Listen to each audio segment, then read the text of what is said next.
Good morning, ladies and gentlemen. Welcome to the World Affairs Councils of America's Thursday Conversations with the C-Suite, Powering Global Recovery and Change. We are in the fourth day of this virtual conference, and this morning here and in Doha, Qatar in the evening, we're presenting a brand new program that wasn't originally advertised, but we're so pleased to bring you Qatar Airways Group Chief Executive Officer, His Excellency, Mr. Akbar Al Baker, and also Alex Macheras, an aviation analyst based in the UK. I just want to say to some of my colleagues, the World Affairs Councils of America has had the privilege of leading two leadership missions to Doha in 2019 and in 2018, October, and we had wonderful hospitality, including the unparalleled experience of flying Qatar Airways. Under His Excellency's leadership, Qatar Airways has become one of the world's most highly respected airlines, competing on a scale that few have achieved in a span of just 20 years. The airline has won numerous awards, including Airline of the Year award for the fifth time at the 2019 Skytrax World Airline Awards, the first in the competition's history. Mr. Mr. Al Baker has also led through the Qatar Airways Group several businesses within the group, including CEO of the Doha Hamad International Airport. He holds a private pilot license, and there's really nobody better to talk about the global airline industry for Americans. We've seen the disruptions in our own country, but it's very important to have an international perspective. And that's why I'm also glad to bring to you Alex Macheras, an aviation analyst who broadcasts about the airline industry and air travel across international news networks, including the BBC, Good Morning Britain, and Al Jazeera in the Middle East. Alex is a perfect interlocutor for His Excellency to discuss the challenges facing the global aviation sector and the future of air travel and tourism. Alex, over to you, and thank you, Your Excellency, for being with us this morning. My pleasure. Thank you very much, Bill. Thank you, and for the great intro just then.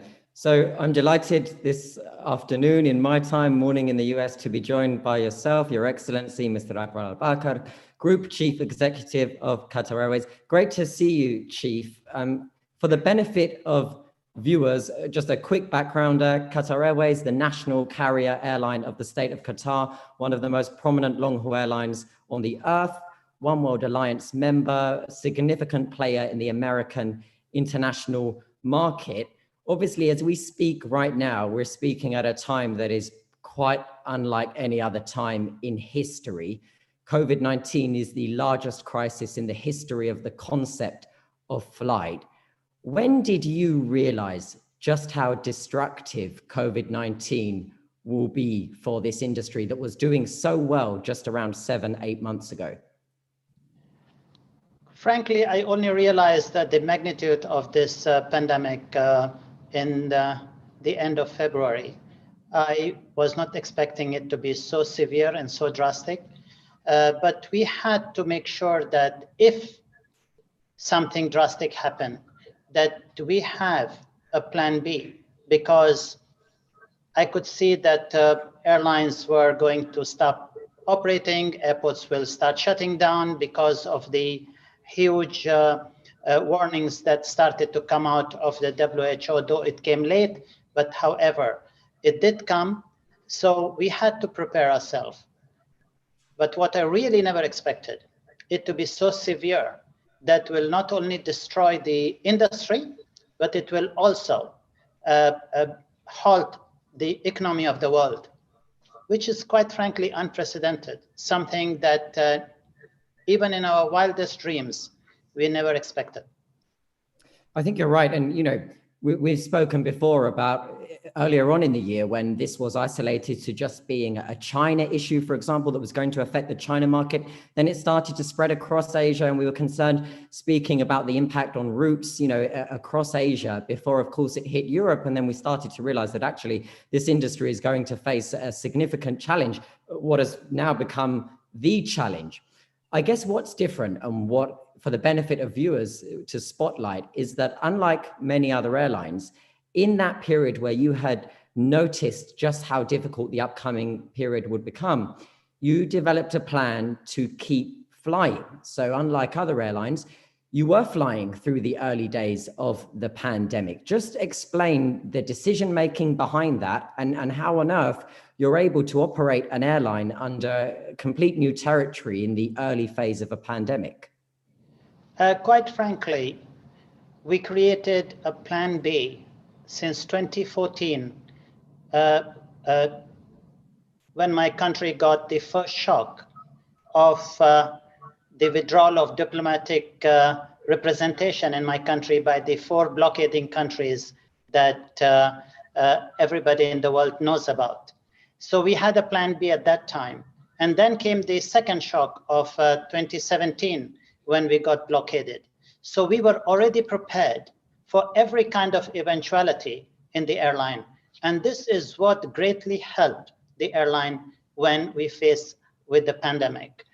In a globalized world, you cannot isolate one country and think that if there is a problem in one country, it's not going to happen in another country.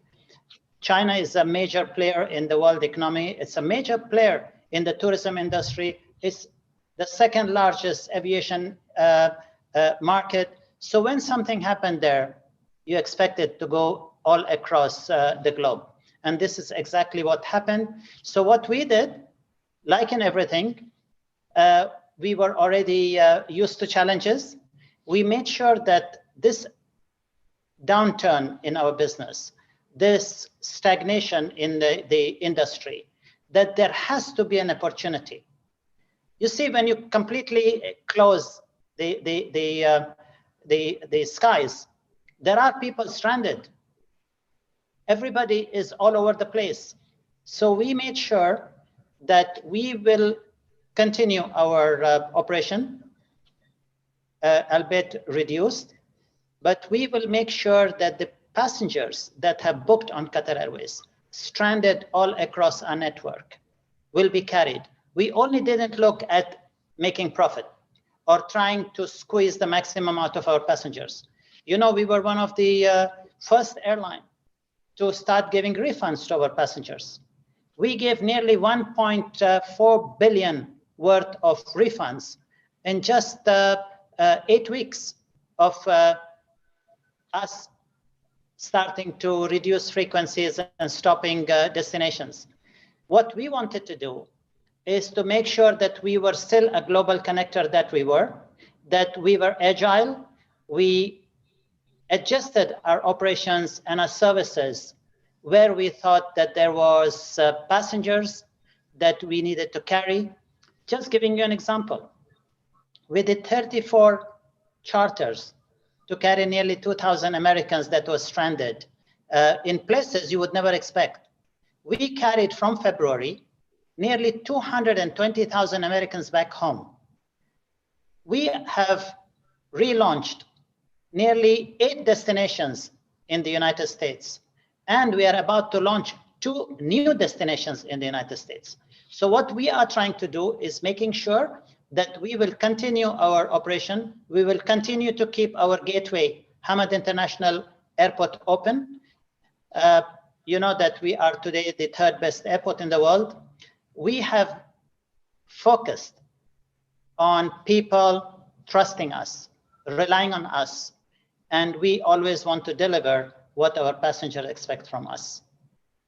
I'll come to that US-Qatar relationship shortly, because the US Secretary of State, Mike Pompeo, recognized the airline for bringing back hundreds of thousands of US citizens from abroad, because as you said, as borders closed, people were stuck in peculiar places. Now, you went on to become ultimately the largest airline on earth, according to IATA data, by the number of seats, available seats, and in what it's measured.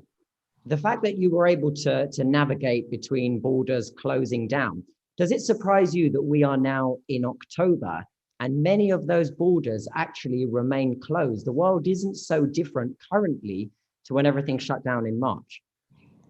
Let me come back to the operation of Qatar Airways. For the month of April, May, June, we continue to be the largest airline, international airline, measured by ASK. However, we continue to be one of the largest carriers continuously up to today. We were always expecting that borders will start opening from September onwards. Unfortunately, with the second wave, and in some countries, the third wave, has kept the borders closed. And actually, because of the weakness of IATA, ICAO, and the other regulators, that there is such a huge mix-up in countries about the requirements relating to the testing, relating to the health certificates, etc., that we have not yet able to come and control of how we can open the opportunity. You know, the airline is the safest mode of transport, even during this pandemic. Unfortunately, borders are being kept closed. People are even getting more stricter in letting airlines to come without realizing that there are still millions of people that are stranded all over the network of airlines. And I think it is time for both ICAO and IATA and EASA to all get together and bring a regime that is uniform, implemented on every country, and that people start opening up the air travel market as soon as possible. Because extending the closures, stopping airplanes operating, is going to seriously damage the aviation industry. Of course, without doubt, for the next 4 years, we are going to really be in the doldrums, but it will also destroy the tourism industry, on which many countries in the world and millions of people's livelihood depend. I think it is a time that people should stand up, government should stand up and start evaluating the harm they are doing by not properly able to control of how these gateways can be opened up so that people could travel around following the proper health requirements. I want to pick you up on testing, just as you said there. So testing is one of the few strategic options that is available to airlines right now before a vaccine, to be able to figure out how they can use testing to move forward, get borders open, and have flights resume. The CEO of IATA, the organization for the benefit of you as the regulator, the association of the major airlines worldwide, you've said that they have been quite weak in establishing any kind of global standard, which is true. There is still no global standard. They have said, quote, rapid antigen testing will be available to airlines in the coming weeks. Pre-flight testing is the ultimate goal. As a significant stakeholder in this industry, how close are we as passengers to being tested before we fly to create this new normal for air travel? Let me be very direct on the vaccine issue. A lot of people are skeptical about taking the vaccine, because never in the history of vaccination that vaccines have been developed at this speed. So people need to have confidence that the vaccine are safe and that there will be no side effects. You don't know. There are so many different people trying to race to get the vaccine out. And even if you get the vaccine out that is safe for people to take and that vaccination can be given to masses, you won't be able to vaccinate the entire world in a short period of time. It will take, in my opinion, at least 2 years to have enough vaccine and properly distribute it so that everybody will be able to take the vaccine. As far as the testing is concerned, again, there are major advances in testing, which is a good news for us as an airline, and also good news for the countries, because they will be able to test the people quickly. Coming to that, Qatar Airways is already one of the first airlines that have placed a huge order for the rapid tests, which is now out. You know that Roche is one of the pharmaceutical companies that has brought this rapid test. Abbott is another one that has got out the test. we will start testing our passengers, a lot of them, hundreds of thousands of them, starting from the middle of this month. So we want to be in the forefront of giving comfort to our passengers that when they travel on Qatar Airways, they are in safe hands. Keeping in mind that at Hamad, we have cleaning regimes, disinfecting regimes, which is one of the top in the world. There are other airports that have copied what we are doing. We have introduced also massive UV usage across the airport. We have contactless check-in areas, immigration booths, e-gates. We have also now started to use UV in our aircraft. So we are doing everything possible. We were the first airline to introduce, including the masks and gloves and sanitizers that is supplied by the airline to every single passenger. We also made it mandatory for people to use face shields.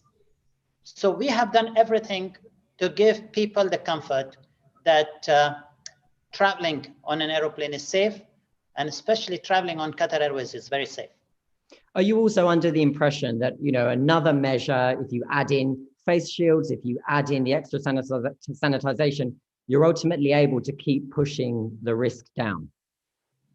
Yes, we have already shared with authorities the infection rate that happens on an aeroplane. It is 0.0002%.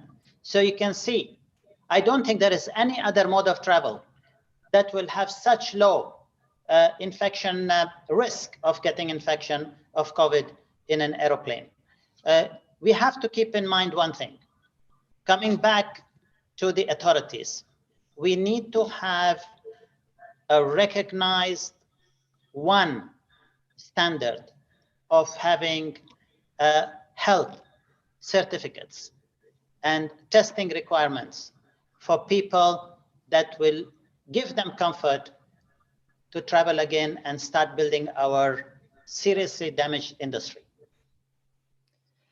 I'll turn to finances. So last night in the United States, US carriers are really calling on Congress to do something because the care package that facilitates ultimately the salary support in the United States for airline industry employees expires today. It has failed to be extended as I speak to you right now. The US airlines are asking for 25 billion. They want another 25 billion in salary support to be able to last for another 6-month period. And they say that those 6 months should be enough to get them through the winter back on their feet and hopefully in better territory. Now, Qatar Airways not immune to this. No airline has been immune to the impacts of COVID-19. You recently declared a loss of 1.79 billion. Your revenue has gone up and you admitted that it would have been a very good result had it not have been for two extraordinary factors, Air Italy and of course, this early part of the pandemic. You have received extra equity injection from the government, who are your largest shareholder. Going back to the US, you know, they think that 6 months of salary support could be enough to kind of keep things smooth over there for airlines. What's your view on that? I don't think that is enough. When you are talking about at least 3 to 4 years of stagnation in air travel and very slow recovery, this 25 billion will be spent very quickly. But let me come back to the finances of Qatar Airways. I know that Bloomberg and Reuters reported that we have received 2 billion state aid. We are a fully 100% government-owned airline. So there is no state aid, that is equity. And this is very clearly declared in our accounts, which we released. Coming back to the 25 billion that you mentioned and another 25 billion that the airlines in the United States are asking, and they are not the only one. Airlines in Europe, airlines in Far East, everybody have asked for state aid. Actually, that is state aid because these are privately owned companies going to their governments for cash. And that is called state aid. So I'm glad that at the end, people who had accused Qatar Airways for 5 years spent millions of dollars in lawyers' fees of their shareholders. Now themselves realize what is the difference between a state aid and what is an equity. I'm glad that now they have learned English to know the difference between state aid and equity.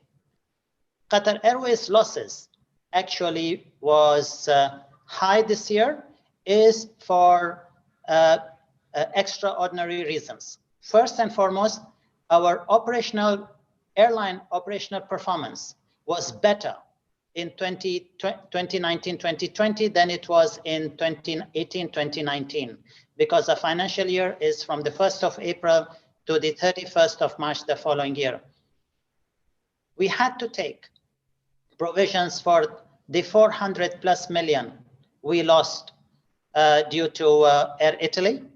We also had to restate our account figures in our books because the introduction of the IFRS 16. We also had to restate maintenance reserves because, again, of IFRS 16. So all these extraordinary items created our loss to go to the figure that you stated. But when you come to the performance of the airline, we performed better during 2019-2020 than we did the previous year. So there is a huge potential for Qatar Airways, and we hope that this pandemic will not keep on affecting, especially Qatar Airways, for too long, and that we will be able to continue growing our business and expanding our network. Now, moving on from that, we're at the World Affairs Council of America. Qatar and America have strong links across the board, not just with the airlines, but even if you think of Al Udeid, the military base in Qatar, where there are something like 10,000 US service personnel who are in Qatar living full-time, they call it home, and they're working at one of the most significant bases there. But for a long time, the relationship between Qatar Airways and the US was very turbulent. Now, just before the pandemic, you, to quote you yourself, said you turned a new leaf. You had come to this new agreement with American Airlines. So not only are you investing in Boeing aircraft, in Gulfstream, in GE, in Honeywell, but actually you've signed a strategic partnership with American Airlines, which ends a very long dispute and puts you both in quite a nice place now, interrupted by the pandemic. What should American viewers expect of this deal between Qatar Airways and American Airlines? Don't forget that I have mentioned to you and to the media many times that I'm ready to business with devil. I know that American Airlines, Delta, and United lobbied the Congress. They misled the congressman. They mentioned, like I said earlier, about state aid. And with the meeting in the White House of last year, President Trump drew the line. He got to know the fact in the presence of all the three carriers, including the other three carriers that are supporting the open sky.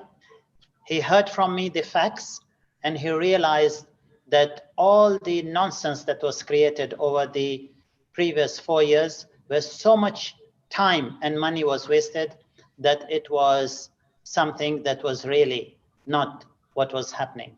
And American Airlines was the first carrier to realize that it was good and in mutual benefit to start working with Qatar Airways. And we have now a very strong relationship with American Airlines. It's a win-win for both of us. We are keeping on expanding our relation, and we will continue to do a lot more business together because we believe in partnerships. And American Airlines was the airline that invited us together with the British Airways to join the One World. And we had to work together. There was no other alternative. It was not to be misled by individuals or certain vested interests. And we have now a very strong relationship, and we have a very good on the working level, personal relationships with people at American Airlines. They have a fine team of individuals that are running the airline, And even during the pandemic, we are doing very good business between our two companies. You have a relationship with Boeing that has lasted for decades. You operate many Boeing aircraft. You're taking delivery from both of their sites. Now, you have told public figures that Airbus and the orders of Airbus jets, that's sorted. You've come to an agreement. But the last time I checked, I didn't hear anything about Boeing. So where are you with your talks with the US manufacturer Boeing over that backlog of orders you have for aircraft? You know, they have some aeroplanes in the pipeline to deliver to us. And unless we have a deal with them, we are not going to take those aeroplanes. I have made it very clear time and time again that any aircraft manufacturer that does not stand with us at this difficult time will not see us again. Perhaps President Trump can step in like he did with the US 3 carriers and help Boeing see the light? Well, anybody that can let any aircraft manufacturer or any supplier see the light, we would welcome that. Okay. But I'm sure we can show them the light ourselves. We don't need anybody else to show them the light. For Airbus, you said you've come to that deal. Now, the reason I want to be quite specific on this, because for viewers, this is quite interesting. When we think about long-haul flying, we typically think about larger jets, wide-body aircraft. But for Airbus, you've got orders for a single-aisle long-range jet, the A321LR. Many parts are manufactured in the US. It has significant association with the US, despite it being from Airbus. Your plans for the 321LR, what are they? And what can passengers expect if they're flying on a smaller aircraft, but more efficiently and on longer routes? Alex, you are an analyst in this industry, and you need to know that not every destination, not all long-haul routes require large capacity. Well, I know that, Akbar, but I'm just doing it for the benefit of the viewers. I know that, but what I want to tell you is that this is a tailor-made aeroplane for 10 long routes. When we mean long routes is, you don't want to pack 190 or 200 people in a narrow-body aircraft for 16, 17 hours. So we have chosen the LR and not the XLR because we would like to operate, because seasonality also changes, where one route in summer requires a wide body and in winter requires a narrow body for the same long haul route. This is a perfect airplane that Airbus has introduced that will give us flights of around 7 hours that we would like to operate in the Far East, in Europe, when due to seasonality, the traffic has dropped. And this is a perfect aeroplane for that purpose. Therefore, there are also carriers in the United States. JetBlue and American Airlines have also, including Delta, have bought aircraft, which is the 321LR. The greatest challenge right now for the industry, obviously, is the pandemic. But for viewers that are unaware, you had your own challenge presented in 2017 on the country, the blockade, the Qatar blockade, involving UAE, Saudi, Bahrain, Egypt, cutting diplomatic ties, banning your aircraft from airspace. This has since been ruled against by the ICJ, the highest court in the world. What's been the more significant or the most significant challenge, the pandemic or this ongoing blockade? Well, first was the blockade, and it continues to be a big challenge. Pandemic will come and go, but the blockade, the international community has given a very clear message to our neighbors that the blockade is illegal, that the airspace must be opened. I know the United States government is putting massive pressure on our neighbors to open up the airways for Qatar, and I hope that after the ICJ decision that this blockade should be opened soon. I'm looking forward to that because this is creating a lot of stress on the airline and on the millions of passengers and hundreds of thousands of Americans that travel on board our airplanes. I'm going to quickly jump to some questions during our speech, during our discussion. For anyone who hasn't asked yet, you can use the box to the right of this video on YouTube to put in some questions. We have a question here from Douglas Smith, who recognizes that Qatar Airways, he says, leads the industry in many ways, but what he'd love to know is how they are focused on the environment and perhaps limiting their environmental impacts. What are you doing regarding sustainability and the environment? It's very simple, that we don't keep our aircraft for very long in our fleet. We have a very aggressive fleet replacement program. And why we are doing that? We are not doing that just to fly a new airplane in our fleet. We are doing this because every new aircraft is reducing CO2 emissions. It is getting more fuel efficient. It is making sure that we look after our environment. So you can see that as soon as the 787 was launched, we were the launch customer. The 320 family of aeroplanes, Neo was launched, we were the launch customer. The Airbus A350 was launched, we were the launch customer. The Airbus 777X, we were the launch customer. We are doing all this is to save our planet and save our environment and make sure that at a certain point, we have a carbon neutral growth by introducing this fuel efficient and low emission aeroplanes.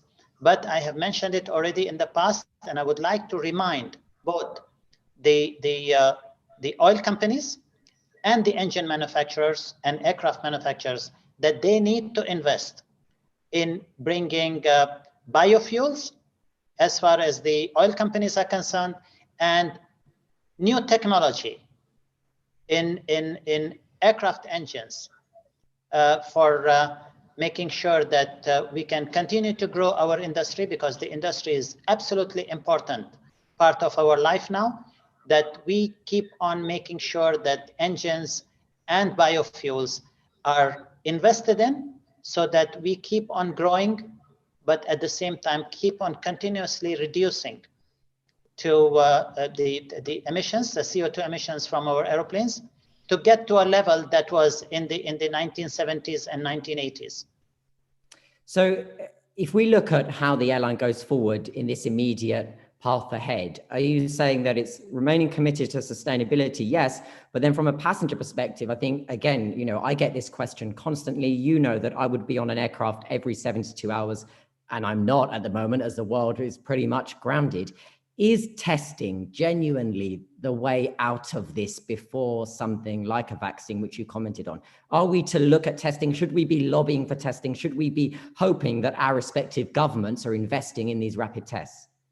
Yes, I think that is the way to go initially. Eventually, we will have to rely on vaccine. But in the near term, to kickstart our industry, we will have to introduce rapid testing and testing widely so that people get comfort to start traveling again. I've got a question here in the comments box from Mr. Ayub Ashkanani. He says, can we expect a new business class after Q suites on aircraft like the Boeing 777X manufactured in the United States? He's wondering if there's a new business class, an evolution of Q suite perhaps. Just wait and see when that aircraft will be introduced. When is that aircraft being introduced? I don't like to start giving our secrets to anybody. When are you expecting to take delivery? We are going to accept our deliveries from 2022. So that's 2022. We've got another question. It says, what would it mean for the airline and tourism if Qatar joined the other Gulf states in this recent move in normalizing relations with Israel? That's a message from the comment box there. It's a political question, and I would like to keep my answers to aviation only. We are carrying passengers from every nationality on our airplane. We don't differentiate between any religion, nationality, or color, or religion. We are an international airline. I don't want to get into politics, because if you start talking politics with me, then I will put myself into trouble. I was about to ask you about the debate the other night with Biden and Trump, but I guess I'll move on to the next question. Well, I was fast asleep. You know, I have to work very early in the morning, and it was in the middle of the night our time. So I was not able to see that debate. We'll check back in with you after then. This question says that they'd love to hear if the airline is rethinking its strategy of serving small cities to reach that 200 plus destination goal before the FIFA World Cup. Now, see, the thing that's quite heartbreaking, I guess, for aviation is that airlines like yourselves were flying to all of these secondary cities, Thessaloniki, Gothenburg, Malaga, before the pandemic. Will Qatar return to these secondary cities? We continued. As a matter of fact, we started to fly during the summer to secondary cities. We were going to Antalya, we were going to Bodrum, we were going to several other small cities. Look, we are very aggressive in the way we do business. We want to be very agile. We want to be very adaptive. We want to be proactive. We don't want to just be reactive running our airline. We see opportunities, and we see there are passengers who want to travel, and we will continue to do so. We aim to go back to our full network in not too distant future, regardless. We're just waiting for the airports to open. Do you think that we'll see significant progress over the next 6 months in terms of things opening up and us being able to travel again? What's your timeline? We always hear about 3-5 years, you know? I think 6 months, yes. I am sure that with the focus, the entire world's science and medical community has put in trying to defeat this virus, there will be something.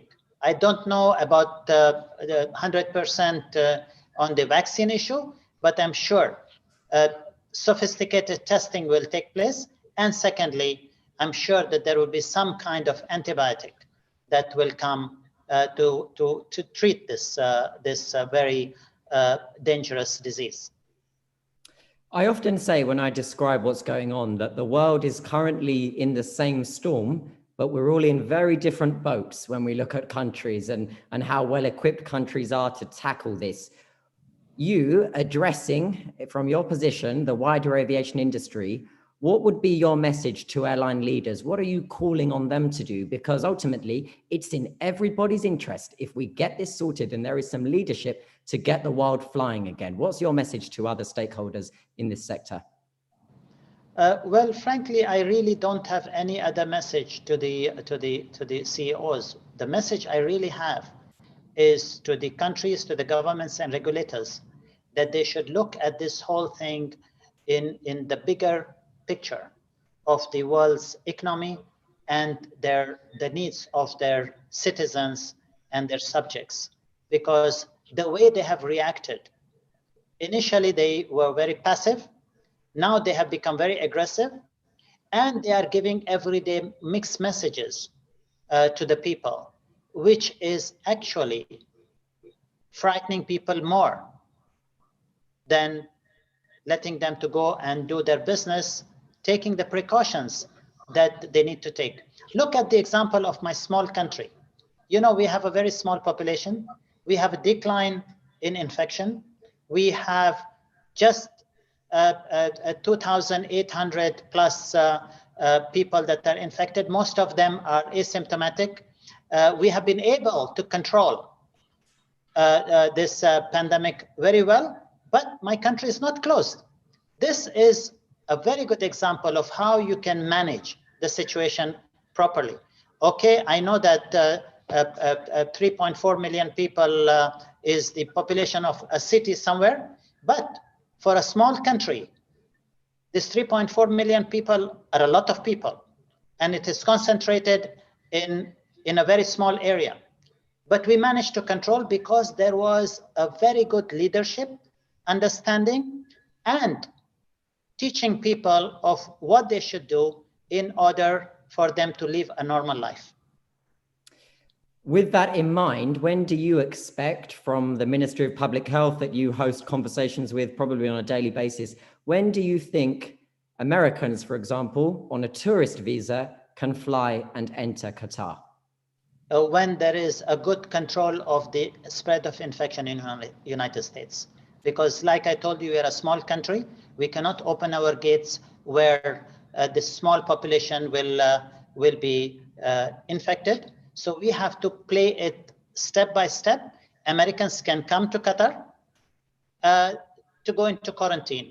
and they don't have to go into a quarantine that is given to them. They can choose the quarantine they want to go into. They can go into a 5-star hotel. They can go into a 3-star hotel. They can go into a 4-star hotel. Or if they're a family, they can go home. But the Americans can come to Qatar. Like many other nationalities can come to Qatar without any hindrance, provided they follow the requirements of our Ministry of Public Health. We are an open country. So you're able to enter right now on a tourist visa from the United States? No. You're not able to enter because we don't want to open tourism, because the number of the number of tourists that were coming to my country was larger than the total population of my country. But any businessman, any Americans that have residence permits can come. And it's not only for Americans, it is for all the nationalities that want to come here, who have residence permits or want to come on business. And we are also providing employment visas to people because our businesses and our factories and our institutions have to continue. Sure. So we are getting people to come. We are having every day nearly over 3,500 people entering the country. The ideal scenario for arriving, you must have been a part of that conversation with the relevant ministries in Qatar. What for you would that look like? So let's say that COVID-19 is still here, but we find a way in which we can safely open up the country to tourists. What do you think personally that involves? Is it a double test? Is it 5 days in a hotel? How will that be? No. Once there is a robust testing regime, and that people can follow the requirements of the ministry, wearing masks, keeping social distance, we will open up our country. That's interesting. And I see that Bill has joined us. Gentlemen, this has been an absolutely fascinating discussion. I really appreciate it. I appreciate Your Excellency spending time. And Alex, at the last minute, really, this came together really within the last 24 hours to present this program.